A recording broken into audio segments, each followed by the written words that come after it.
Coach Travon Bryant with us now. Coach, how are you doing? I'm doing great. Doing great. Had a lot of downtime since the season's in it. A lot of family time, so that's important. But a lot of time to reflect and get myself better on top of just being around family.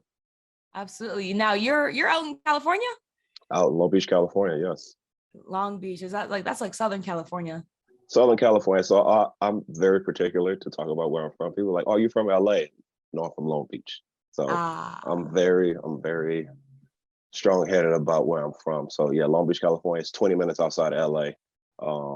And if you ask anybody else that's from Long Beach, they'll tell you, be like, yeah, I'm from Long Beach, I'm not from LA. So Long Beach, California. all right. Okay. This gives me the excuse to say it never rains in Southern California. That's all I wanted to say. You know the reference. Oh yes, but it does. And we need it right now to be to be quite honest. All right, fair enough. All right, let's get to it. So obviously, you had a great season with the Raptors 905. Kind of walk us through your overall thoughts. We're gonna get into the nitty-gritty. We're gonna dive right on in, but just kind of give us, your high level perspective of how you felt the season went.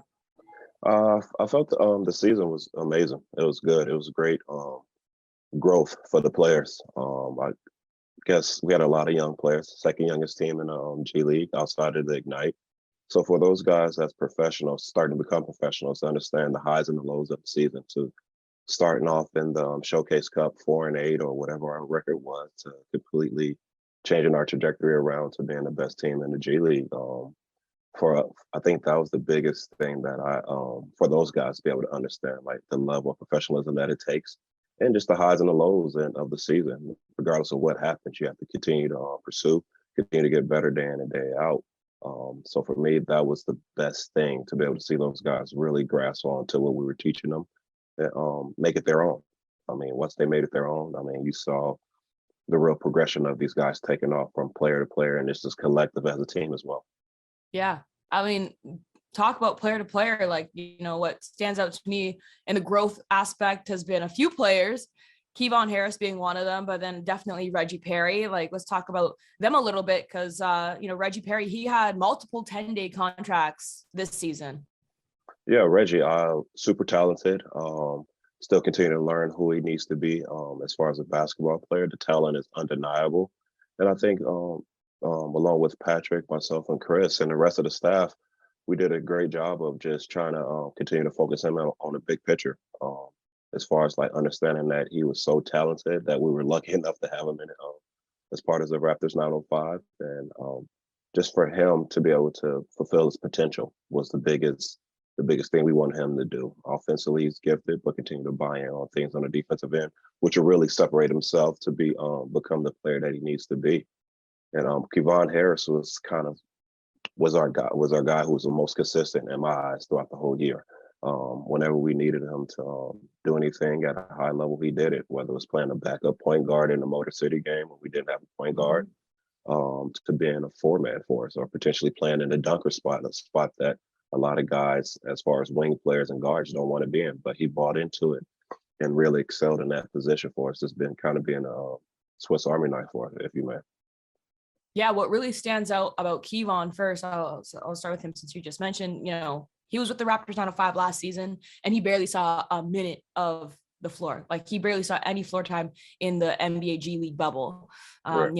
He had I believe a wrist injury, but he was still off the court helping carrying bags and like being a proactive teammate where he could.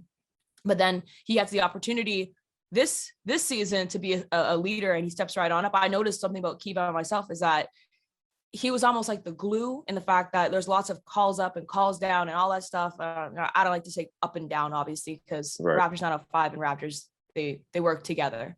But, you see Delano coming, you see Bonga coming some games, and he never got like an ego, at least from my perspective, Right. to that, to changing his role throughout the season. I thought that was incredible. And then on the Reggie Perry front, as you mentioned, something that I saw a lot of growth in just covering on sideline was his attitude. Like he was Big very time. hard, Big time. very hard on himself. I'm like, tell me about that. With Reggie, I guess when you're kind of expectation within yourself, I think is a big thing with him. He knows he's good enough to play on the NBA level, but when you're playing in the G League, you kind of have to have that moment with yourself to be like, hey, this is where I am. This is where my feet are. I'm gonna make the best of it. And I feel like as you mentioned, as that progression went on, he kind of just bought in to say, hey, you know what? I'm gonna dominate. I'm gonna dominate. This is where I am, and I'm gonna go out there and put up multiple 20-10 games and try to get myself to the NBA level. Mm-hmm. Now, there's some other names that stand out, of course. There's Ashton. He had also a pretty solid season. He had like 15 assists twice this season in 2 different games. And now he's with Cleveland for NBA Summer League, as well as Josh. So what stands out about those guys? About Josh, I think he's just so young. For me, the biggest thing with Josh, the talent is undeniable. I mean, when I first arrived, he was one of the guys that really stood out as far as his length, athleticism, and his ability to play multiple positions on the court. The biggest thing for him was just being healthy. I think that really sidelined him this year. And it for all of us that have played a sport or recreation or anything that we're competitive in, if we're not healthy, we're not allowed to be our full self. And as much as we want to stay mentally engaged into it, it's tough. Mm-hmm. It's tough. And no matter how much rehab you do, no matter how much simulation of the game that you try to do, it's tough when you have to go out there and get back in a competitive state. But Josh is a talent. I think the one thing with him, he just has to continue to buy in, understand who he needs to be. I think he could be a great defensive player, along with the dynamic offensive player as far as cutting to the basket and driving the ball. And with Ashton for us this year, I mean, defensively being the defensive coordinator, it was a dream for me just to be able to be like, I could identify a guy we need to shut down on the perimeter and be like, hey, Ashton, you got him. And he rose up to the challenge. And you saw him kind of just buy into that mentality of like, this is my role. This is what I need to do to be successful. This is what I need for us to be successful as a team. He bought into it and he was amazing at that. Hey, that's the dream. That's just like, put him on anybody. Don't worry, that's locked. That's locked down. We're playing 4-on-5 the way I looked at it once Ashton took him out the game. Okay. Now that's awesome. He had like mad quick hands. I think he was one of the leaders in steals this season as well. So no surprise there. He's just super, super quick. I remember watching him play for the first time and I was like, this guy can move. But let's talk a little bit about David Johnson and Justin Champagnie, because those guys are coming back to the Raptors 905, or the Raptors kind of contract situation there as well. Yeah, with David Johnson, I feel like with him, again, another young player who's also being young, he's mature. You would never know of his age if you were, I think, 19, 20 years old. You would never know how old he was. As far as his approach every day. And his approach was just come in and get better regardless of the circumstance. He knew he was there to get better, and that was his approach. So as a coaching staff, we really enjoyed that about him, that you could just see the person come in every day and be like, hey, I'm here to get better. I'm not thinking about it as a demotion coming from the Raptors coming down to them with the Raptors 905. So he was a breath of fresh air to be able to coach, and he absorbs everything. He listens and gives his effort when he's out there on the floor. And with Justin was a great personality to be around. Very upbeat, very supportive of his teammates, and very demanding of himself. I think again, another young guy that when you see that, a lot of times you get a lot of young players who try to point the finger the other way rather than looking inward. He was just demanding himself, knowing that he could have been better. And we had that challenge at the beginning of the year where the coaching staff, we would get on him about certain things, and he would say, I got it, that's my fault, and wouldn't do it the next time. But as the season progressed, he started finding out the importance of it. So he took on that challenge as well. When we say, hey, Justin, we need you to do X, Y, and Z, he rose up to the challenge and became a very key factor for us. Yeah, something that like stands out about Justin is just, like obviously his personality. I think everybody knows he calls all the guys his sons. The sons. My sons. But you can't call nobody a son. You're one of the youngest ones on the team. Yo, it's the confidence. Say it with Gotta have it. Absolutely. But nah, his progression himself is amazing. And there's one game he dropped 45 points. And I think he had a bit of a chip on his shoulder, in that game, but he really wanted to prove a point to really let the league know, put everybody on notice that, he belongs in the NBA as well. Yeah, and I think that's what you want, right? With the guys who are being assigned to you, you want those guys to kind of come down with that chip on their shoulder to separate themselves and say, hey, you know what? I'm on the NBA roster and I'm not playing, and this is how far you guys have to go. You always wanted that edge from a guy, whether you wanted that to come internally from them. You didn't want us as coaches to be like, kind of put the battery in the back, so to speak, to be able to just get them to play at a higher level. You always want that to come from within. And I can't pinpoint a point, start in the season or a point in the season when that happened with Justin, but when it happened, you considerably saw his growth and him just take off. Mm-hmm. I mean, from my perspective, I saw that 45-point game, and then it wasn't like, oh, and then he went back down. No, it was like he went like here, and then like it didn't go as like dramatically up again, but it just steady growth from there. After that, I noticed at least. And that's why sorry to cut you off, but that's all you want. That's all you want. You just want that. I mean, it's kind of cliche. People say, hey, when you step in the gym or whenever you step in any type of platform, you want to get better every day. And I think when you really buy into that just mentality of just say, hey, I'm gonna get better at maybe the most minuscule thing out there, you'll see growth, and you just stack days on top of days, and eventually you get 45-point games like that with Justin. Yeah, absolutely. Listen, we could go through the entire roster player by player, as we probably should, but we'll be here for like hours on hours, and we don't got hours, because I do want to talk about you and your journey as well. Let's just switch gears here, talk a little bit about the coaching staff. First things first, though, Patrick Mutombo, he is now with the Phoenix Suns. Yes, celebrate Pat right now. Pat is he was the best thing that could happen for me this year. When we had to talk, as far as like bringing me on staff, he talked about as far as like giving me the ability to grow as a coach, continue to find my voice, and continue to just find out who I am in this coaching business. So for him to bring me in and trust me to run the defensive side of the ball and allow me to make mistakes, allow me to kind of innovate and be funky with some things on the defensive end, really helped me out a lot. And I'm so appreciative of him.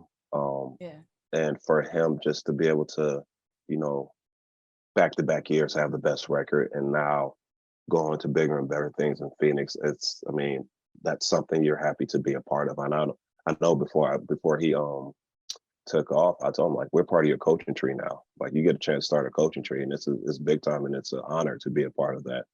So Pat, you will never hear me say a bad word about Pat. Pat is an amazing person, most importantly, outside of being an amazing coach as well. Yeah. And with Chris Thomas was a guy who brought energy, brought the confidence, brought just a really big belief in that we could do things on the offensive end, and being an offensive coordinator, that we could be a great offensive team. And he was just somebody who brought that strong-willed mentality into the team, as far as like us being relentless, attacking the basket, being relentless as far as like getting the shots that we wanted. For him to be around, again, another great person to be around. I think that was the biggest thing from being around the group this year, is just the character of the coaches that we had this year, from Jonathan Bennett, from Ashton Smith, from Arslan. Like, you had guys who were very, very high character people, and which made it easy to work with. And on the floor, it was easy to work with because you knew they enjoyed it and they loved getting guys better throughout the year. Yeah, and that's all you can ask for, right? Like, I mean, at the end of the day, it's your work environment. It's, you come in, you don't got to like each other, but you got to respect each other. But it adds that much more when you do like each other and you're enjoying your job. Yes. And I think that was the biggest thing. Like, we thoroughly enjoyed being around each other. I think in the G League, you're kind of in that foxhole, right? We're all together in the same office, we're in there talking about different ideas. On the road, we're stuck together. You know, we're traveling on commercial flights. We're bouncing ideas. We're having coffee, even though I don't drink coffee. You're sitting there talking. You're talking to your colleagues, trying to figure out different things, figuring out their family life, what's going on, how's everything at home. You know, just trying to figure out different things about them, just to try to make that bond so much tighter together. And just circling back to Patrick Mutombo real quick, you know, if anybody ever said that they didn't like Patrick Mutombo, I would be looking at them funny. Exactly. I'd be like, that's just not possible. Something's wrong with you. Take a look in the mirror. Take a look in the mirror. Exactly. But I do want to get into, you know, how you got exactly into the Raptors 905 organization. The spotlight is now on you, Coach. Yeah. You have quite the resume, obviously previously working at the Nets, the Pistons, the OKC Blues, and here you are at the 905. How'd you land here? It's a great, like I said before, I just got a call out the blue one day. No pun intended to the OKC Blue. From Patrick Mutombo, asked me to be a part of the staff. First of all, how'd you guys meet? Like, so how'd you guys meet before? We met a long time ago. So when he was with the Austin Spurs with the San Antonio affiliate, I was with OKC Blue, and kind of just been in that same fight as far as like competing against each other. We ran into each other a handful of times, and my best friend, who actually works for the Raptors 905, AJ Diggs, years ago, introduced me to him because they were on the same staff together. I think we were at like some brewery in Austin, Texas, and we ended up grabbing a bite to eat and kind of just forming that relationship there. And like I said before, like he called me, asked me to be a part of his staff, and you know, it's something I knew he had a great reputation about him. I know he was serious about his work, serious about what he wanted to accomplish, and to be a part of that, be a part of another coach's staff that has a line with the same things that you believe in, it's a no-brainer. And on top of that, the Raptors organization has had success at the G League level, as far as like producing good teams, good coaches, and giving them the ability to move on to bigger and better things. I think it definitely helps as well, the fact that you were a former player yourself, right? Like, yeah. I think it adds so much more value for guys to be able to relate to what you're saying, understand that you have your own background, so they have no choice but to respect you. Because, hey, I was like, I know what you're going through right now, and I'm still going to push you. Yeah, that's I think that's one of the biggest things, being able to relate to players. I think gone are the days of, I'm a coach, you're a player, do what I say. Those days are done. Just because I mean, it's a different type of age. Players go through different things. And I just, in general, not speaking about basketball, you get a lot more out of somebody when you're able to build a relationship with them first, right? I think that's the biggest thing, being able to relate to them first, like with different things that go on. Like, you find so many different parallels through conversation that you'd be like, oh, you like this too? I like this too. Oh, you went through that? Oh, you play for this coach? This coach has it's just so many degrees of separation that you find out just through building that relationship through them. And I think when you're able to do that and they're able to buy into the person first and foremost, and they know that you have their best interest, you get the best out of them. Absolutely. And also, just so everybody who's listening knows, Coach Travon is such a humble guy. He was a high school, high school McDonald's All-American? Let's go. Yes, I was. Long time ago. I don't think they have film on that. Like, so long ago, it was on VHS. I don't know if you guys know what VHSs are. Yes, that's how long ago it was. So yeah. I caught the tail end of the VHS decade. Don't worry, I got some of that. I was able to do that in my high school career. Okay. And then would you play afterwards again? Yeah, I played, went to the University of Missouri between 2000 and 2004. Yeah. And I tell people this all the time. I probably had one of the best coaching staffs in college basketball. So hear me out on this one. Coach Quinn Snyder was the head coach, who was just the Utah Jazz head coach.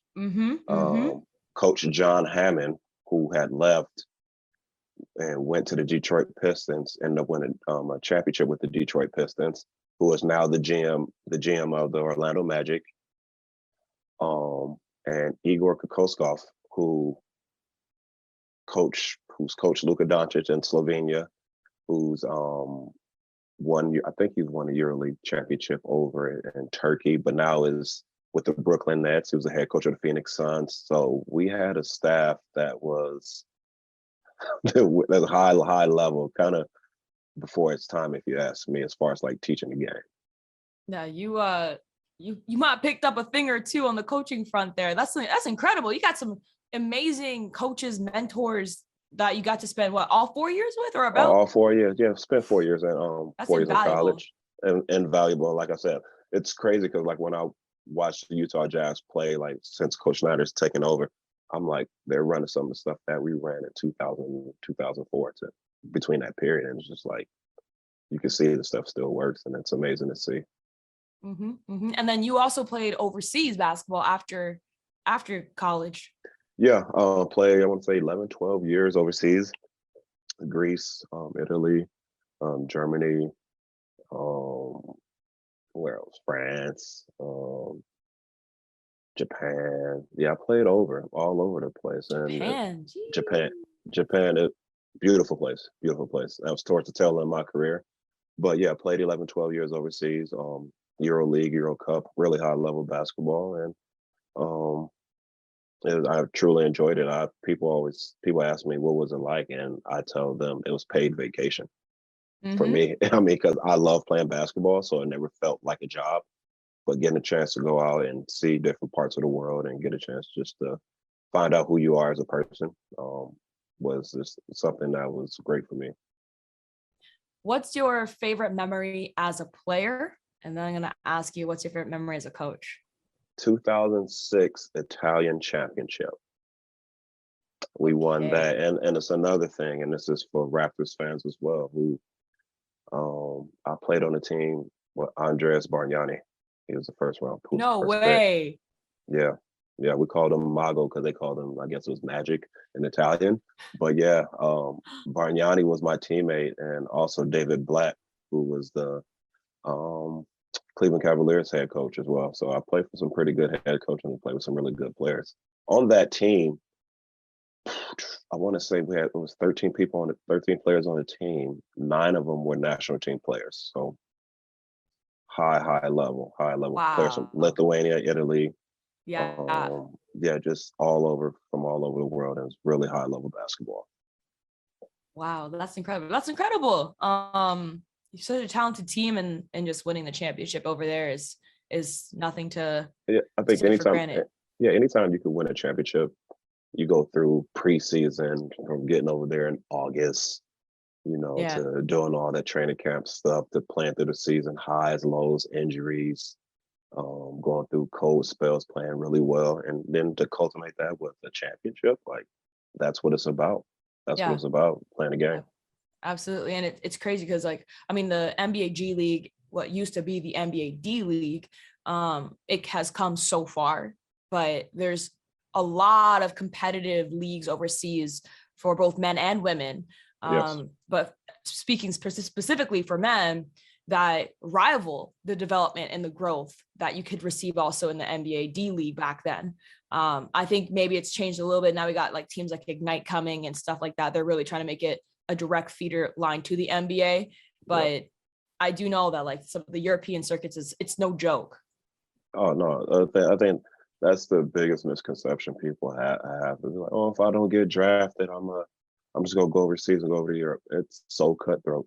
It's so cutthroat in Europe. I think people don't understand. Like, I've seen people go over there and get cut 3 weeks in.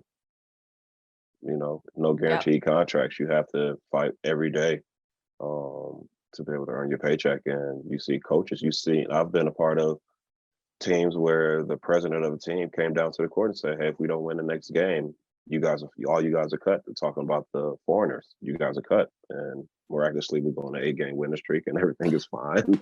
And, let you survive the rest of the season. But that's what it is. I mean, and because the thing about it over there is, which is an interesting concept, you get relegated if you're not Mhm. within a certain amount of finishing a place in the standings. What do you mean So by that? Sorry. you get relegated. I mean, as far as like, so say like we're in a 20-team league right now, domestic league. Say like we're in Italy, Mhm. and you finish 17th. You say you finish 18th, 19th, or 20th.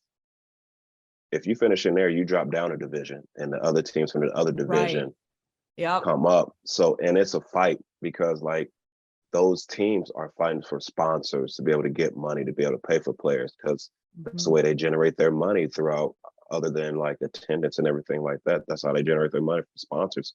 So you get some sponsors who throw in, millions of dollars, hundreds of thousands. And if you're not performing, why would I support something that's not going to better my brand? So they take that money away. Mhm. And it's just so much harder because you got to find, obviously you need good players to be able to survive and play well.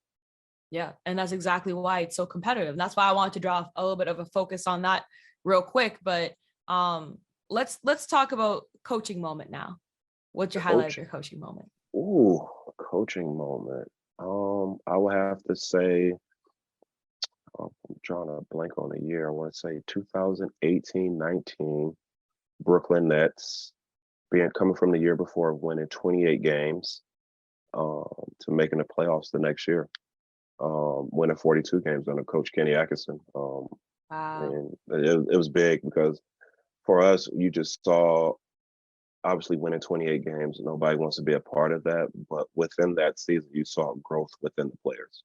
Yeah. It's some games that you lose by such a big margin, like we had no business being in the game. And then it's some games that you lose by probably like by the finest detail of something that's supposed to be going on in scouting. And then you go back and be like, we can win that game if we do this, if we get better doing that. And then you're seeing that jump from all those players, from Karis LeVert, D'Angelo Russell, Spencer Dinwiddie, Joe Mhm. Harris, Jared Allen, all those guys taking that big jump to be able to win 28 games, to win 42, and then, make it to the first round of the playoffs. Like, to be a part of that staff, to be a part of that group, Mhm. it was the best thing. It was the best thing I could have been a part of as far as like being in my young coaching career now. Well, specifically because also like, so everybody knows you were specialized in player development, Yes. especially with the Nets. Yes. So like you saw direct growth. And I think it must be, and like, this is no space to be humble here, coach. Like, it's validating when you get to see the seeds of your work start to blossom and start to get, like, and obviously they put their time and they put their thing, but they do need somebody to help give them that guidance. Yeah, I think that's the biggest thing as far as like player development. I think a lot of times people look at it like, oh, you're just helping players get up shots. You're helping players like just get the shots that they want, or working on some type of dribble move. A lot of times it is that. I'll probably say 5%. It is that, but the other 95% are specific to where they're going to get their shots from: footwork, technique, working on different touches Mhm. around the rim within the offense. And another part about that player development piece, a lot of people look on the offensive end. Defensively, you have to get better too. Like, how are you going to bring value on the defensive side of the floor, right?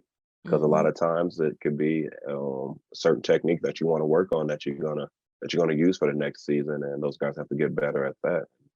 I'll give Kenny Atkinson, who just won a championship with the Warriors, um, great credit to be able to look at both sides of the ball and be able to identify those things you need to be able to work on offense and on defense. And he was big on it. He was like, hey, you need to be in the fight with these guys. You need to sweat with them, not just telling them what to do. Because one way to get buy-in again by the guys is by being in there sweating with them every day, right? Mm. Getting out there, taking a bump from them, playing them one-on-one, jumping in the game with 3-on-3. If they need a coach to jump in there, play 5-on-5 full court. Okay, But you have no, I'm seriously, you have to be out there. You have to be out there to be able to gain these guys' respect. And once you, like I said before, once that relationship of respect is gained, you can get them to do whatever you want because they seen you out there really invested with them.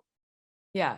Yeah. No, absolutely. If you're sweating your face off, like I remember as a college player myself, if my coach ever decided to hop in the room, I'm like, whoa, whoa, whoa, whoa. Yes, You about to exactly. teach me a lesson? And then Right. of course, because like you have all that experience from overseas and you've been through the dogfight already. that like you're like, yeah, man, I could get my hands dirty, no problem. I'll show you what I'm talking about. Exactly, and I think that's the biggest thing. And I still take it's a lot of pride in that with me, even though I don't move the way I used to move or jump as high as I used to be able to jump. It's like I can still use my brain. I can still teach you the Yeah. basic footwork.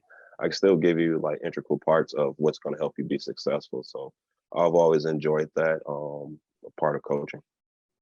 All right. So finally, before we wrap things up, first of all, shout out to the sweater.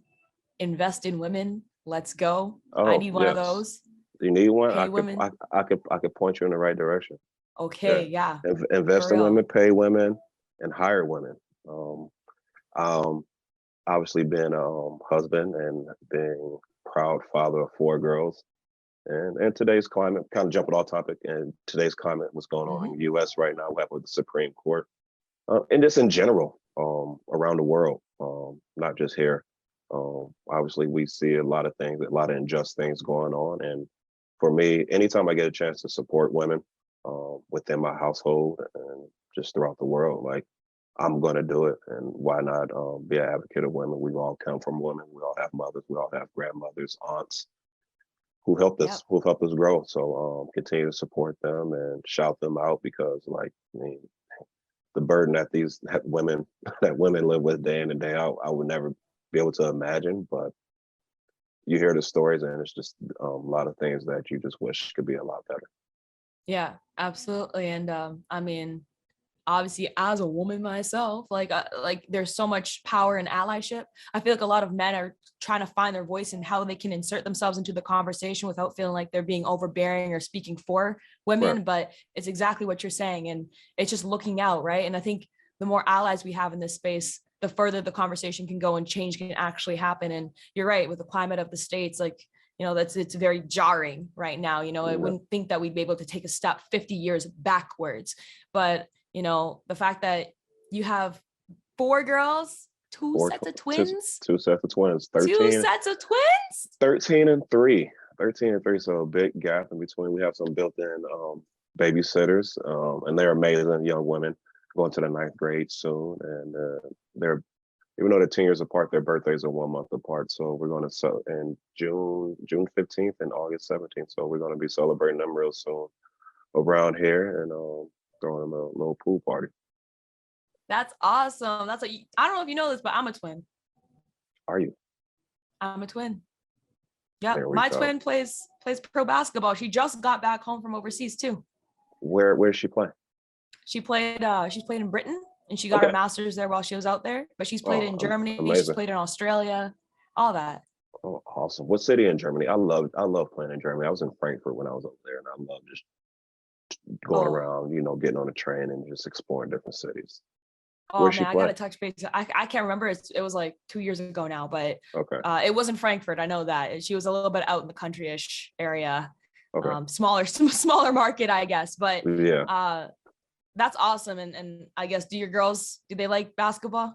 They do. They love basketball. I've never been the one to push them to play a certain type of sport. I want them to organically just fall in love with it or something that they want to do. And shout out to them. They had great academic years this year. But this season, they was like, hey, you know what? I'm gonna go off for the middle school basketball team. I'm like, okay, like have fun. Like I wish I could be there to support a little bit more. Yeah. And come to find out, they went all the way to the championship game for the first time in like 25 years. What? Okay, so they got their daddy's genes, yo. They can hoop. They can hoop, and their mother was an All-American volleyball player. So yeah, they get it honestly. Okay, that's awesome. I'm so glad to hear that. And honestly, I appreciate your words on looking out for women and protecting women, because it's a real conversation. It's definitely a real conversation, and I'll continue to go on to it because it's important to me. And you talk about what men feel like you said, how can I be a voice? It's the smallest thing. I think it's if you're out walking the street and you see something happen inappropriate, you address it. Mm-hmm. You let that person know, hey, that's not right. Mm-hmm. It's something. It doesn't have to be something that's on the kind of on the world stage, it's something that starts off very small. And you never know where that seed plants off to somebody else seeing you do that and be like, hey, I'm gonna step up and say something. Then that just sprouts off and just goes off the other place. And that's all it takes. And it's nothing that's too outlandish for somebody to do. It's just speaking up for what's right. Before I let you go, last question. What's your best memory as a dad? Birth. Being in that room for birth. It's to see life Any being brought. Particular set of twins? Like you got like one. You're not gonna do that to me. You're not gonna do that to me. But to be able to see life being brought into this world, I think that's people get caught up. Oh, I want a boy, I want a girl, I want this, I want that. You just want a healthy child. You just want a healthy child, and you want them to be able to just experience life and protect them as much as you can. So that's probably my best memory, just seeing the birth of my children. That's awesome. All right, Coach. I'm gonna let you go. Enjoy the rest of your day. I know it's sunny in California. Maybe it'll rain a little bit. Not yet. We got a little overcast right now, but today's forecast is supposed to be 82, so we'll take it. I don't know if that is. I don't know what the conversion is in Celsius is, but it's gonna be hot. Divide by 2 and then subtract 15. That's all I learned in school. That's the only thing I learned in high school that I remember from math class. Are you serious? Yeah. It's so much stuff. Sorry, and I know we're going off. You're trying to. It's so much stuff I'm finding out now. Like I'm looking on little stuff on like Instagram and like other little things that my daughter showed me on TikTok. It's like, yeah, look at this little cheat code in math, and I'm like, why didn't I learn this when I was in school?